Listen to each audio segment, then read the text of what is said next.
Here's a question that's harder than it looks.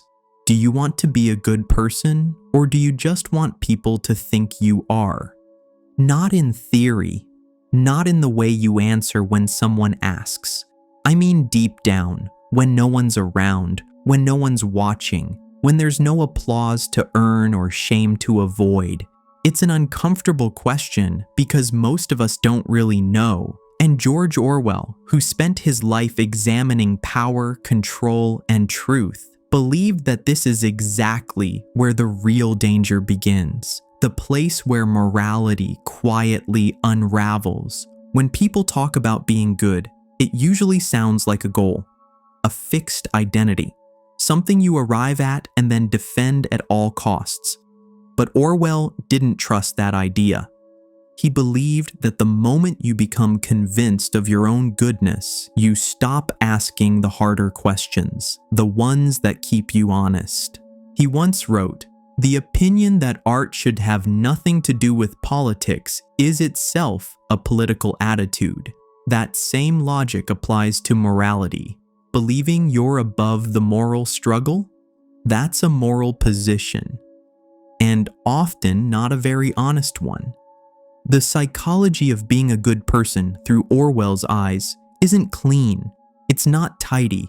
It's messy, full of contradiction, and probably never finished. Because being good, in the Orwellian sense, isn't about your reputation. It's about your relationship with truth. And that's where we begin. When Orwell talked about truth, he wasn't talking about facts in the way we use that word now. He was talking about a kind of inner clarity, a refusal to lie to yourself, even when it would be easier, especially when it would be easier. That's what makes Orwell so uncomfortable to read. He doesn't just challenge authority, he challenges the reader, not just for what we do, but for what we allow, for what we quietly accept while telling ourselves we're still good. He had this obsession with the private self, the person you are when no one else is in the room. In 1984, Winston's rebellion doesn't begin with violence or protest. It starts with a single act, writing a thought in a diary. One sentence, something true, even though he knows it could get him killed. That's where Orwell located real moral courage, not in big performances, but in private choices no one might ever see. He once said, "The further a society drifts from the truth, the more it will hate those who speak it." And that applies to individuals too. The more you build your identity on comfort, approval, or avoidance, the more you'll resent anything that challenges it, even if it's true. Orwell believed that the real test of morality happens in solitude, when no one's affirming your choices, when doing the right thing won't earn you praise, when telling the truth might cost you something. That's where a person reveals who they are, not in slogans or statements, but in what they choose to live with. So if you're wondering what Orwell meant by being a good person, it starts there. Not with how others see you, but with whether you're willing to stay close to the truth, even when it shakes the version of yourself you like better. Orwell didn't live to see the age of the internet, but you get the sense he would have seen it clearly for what it is, an arena where morality is often measured by appearance, not by what you believe, not by what you do when no one's watching, but by what you say publicly and how cleanly you say it. The problem isn't that people want to do good. It's that being seen as good has become a kind of currency. And when that happens, morality starts to bend toward optics. You do things because they look right, not because they are right. Think about how quickly public responses are expected now. A tragedy happens and silence gets read as complicity. So you speak. But why are you speaking? Is it grief? Anger? Pressure? A fear of seeming like the wrong kind of person? This is the kind of question Orwell would have asked. He paid close attention to the way people adopt language they don't really believe in just to blend in. He wrote, Political language is designed to make lies sound truthful and murder respectable. You can replace political with social, and the sentence still works. It's not that everyone online is lying, it's that many of us are no longer sure who we're speaking for, ourselves or the invisible crowd. And when your sense of goodness is built on performance, it becomes fragile. You need constant reinforcement, likes, agreement, applause. Without that, your conviction starts to shake. But real moral clarity doesn't need an audience. That's the part people forget. It often makes you quieter, not louder, less reactive, more reflective. And that kind of goodness, the kind Orwell cared about, won't always look appealing on the surface. It might look like doubt. It might look like stepping away from the crowd. So here's the hard question. If no one could see what you believed, would you still live by it? If you want to understand Orwell's definition of goodness, you have to look at how he treated truth, not as an idea, but as a responsibility. Not a belief, but a habit. He wasn't interested in whether something felt good or sounded nice. He wanted to know, is it true? And more importantly, what are you avoiding by refusing to see it? The place where goodness begins to erode for Orwell is where comfort replaces truth. When people choose peace over clarity, image over substance, silence over confrontation. Not because they're bad, but because they're tired or scared or just trying to get through the day. But that's exactly where the damage starts. He once said, "To see what is in front of one's nose needs a constant struggle." And he meant it. The human mind doesn't always want to see. It wants to settle. It wants simplicity. It wants to believe that it's on the right side of things, and that's the end of it.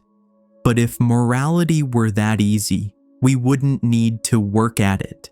We wouldn't need people like Orwell to challenge the stories we tell ourselves. Being good, in the way Orwell describes, means giving up the illusion of comfort.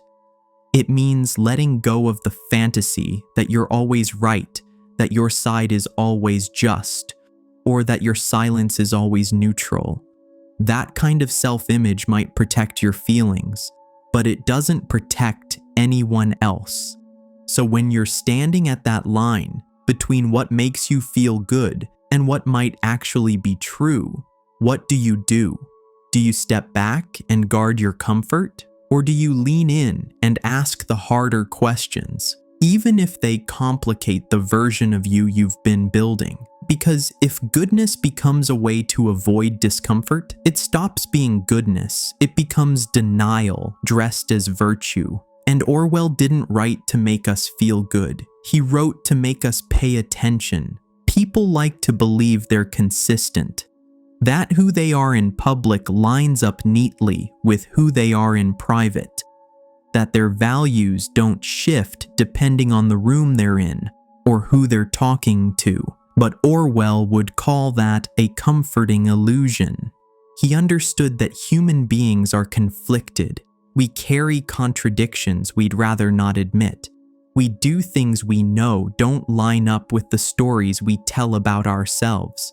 And most of the time, we don't confront those contradictions. We smooth them over. We rationalize. We say, "I'm still a good person," as if that phrase cancels everything out. This is what psychologists now refer to as moral licensing. The idea that once we see ourselves as good, we give ourselves permission to cut corners, to avoid the harder work. You recycle, so you don't question your consumer habits. You donate to a cause, so you ignore your silence in real conversations. You vote correctly, so you stop asking whether you're still complicit in something deeper. Orwell never claimed to be pure. That's what made his work so sharp. He wasn't interested in moral perfection. He was interested in self-honesty. He wrote about power, about control, but always with the understanding that none of us are above the systems we criticize. We carry them with us, and if we don't look inward, if we cling to the idea that we're already the good guy, we miss the ways we're reinforcing the very things we think we're standing against. He once noted that the real betrayal in 1984 didn't come from force. It came when the protagonist, under pressure, turned on what he loved most. That's where Orwell located moral failure, in the quiet, personal moment when fear overrules conviction. So the question isn't, are you good? The question is, when do you stop being honest about the moments when you're not? Because being a good person doesn't mean never failing. It means recognizing when you do and refusing to turn that failure into a permanent blind spot. There's a reason people cling to being seen as good. It's not just about ego, it's also about fear. Because once you admit you might be wrong, morally, politically, personally, you're no longer standing on solid ground. And when everyone around you seems certain, stepping out of line feels dangerous. You risk judgment. You risk rejection. You risk being the person who ruins the illusion of agreement. Orwell knew how this worked. He didn't see conformity as just a social behavior. He saw it as a survival instinct. People don't always go along with lies because they believe them. Sometimes they go along because they're tired, because they're afraid, because they think speaking up will make them an outcast, even if they're telling the truth. In 1984, the most chilling part isn't the surveillance, it's the silence. The way people stop thinking out loud, the way they censor themselves before anyone else has to. That's what Orwell feared most. Not the brutality of control, but the quiet acceptance of it. The moment when truth gets so uncomfortable that people trade it for peace. And it's not just fiction. In real life, people do this all the time. They soften their views to avoid confrontation. They echo opinions they're not sure they believe. They stay quiet when someone crosses a line, thinking, someone else will say something, but no one does. And that's how a culture of silence grows, one person at a time, choosing the comfort of agreement over the discomfort of dissent. The irony is that most people don't want to be lied to. They value truth. They want honesty. But when telling the truth means being labeled difficult, divisive, or disloyal, people fall back into safety. And here's where it ties back to being a good person. If your goodness depends on never being challenged, it's not grounded in anything real. If your morality can't survive doubt, it's not morality, it's a performance. Orwell never asked people to be right all the time. He asked them to keep thinking, to keep questioning, to stay alive to the discomfort of truth. Because when people stop doing that, not all at once, but slowly, in quiet, everyday ways, the real damage doesn't show up in headlines.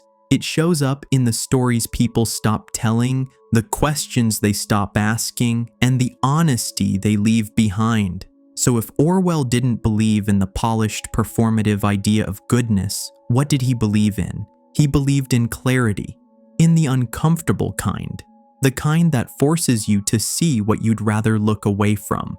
Not as a way to win arguments or moralize, but because truth is the only foundation strong enough to carry real morality. Anything else is too fragile to hold up when things get hard. To Orwell, being a good person didn't mean being loud or being liked. It meant doing what you could to stay honest, especially when it costs you. It meant resisting the temptation to revise the past to make yourself feel better about the present.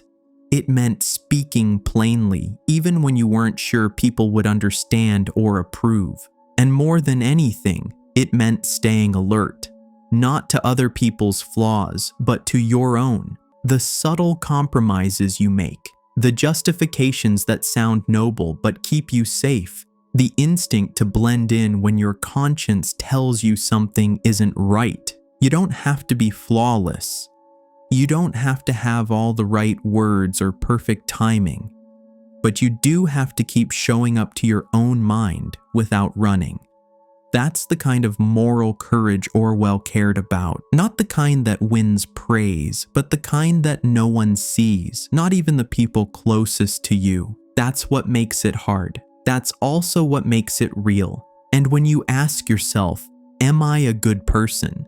The question Orwell would probably push you toward is this: when was the last time you questioned your own narrative? Not to tear yourself down, but to stop hiding behind a version of yourself that's too convenient. Because in Orwell's world, the greatest danger wasn't being wrong. It was being dishonest with yourself for so long that you forgot how to tell the difference. At the heart of all this, beyond politics, beyond ideology, Orwell was asking something simple but raw. Can you be honest with yourself when no one's checking? That's where the psychology of being a good person actually lives, not in the version of you that performs, not in the lines you know how to say, but in the quiet decisions, the ones that don't get posted, don't get praised, and don't give you an identity to wear. Being good, the way Orwell saw it, isn't a label. It's a process, a friction, something you return to again and again because the truth keeps moving, and staying close to it means you have to move too. You won't always get it right. You'll contradict yourself. You'll fall into the habits you swore you were done with. But that's not failure. That's the work. That's what it means to take your morality seriously, not as an achievement, but as a responsibility, not as a shield, but as a mirror. So if this made you pause, even for a second, use that pause. Ask yourself, when am I most performative about being good?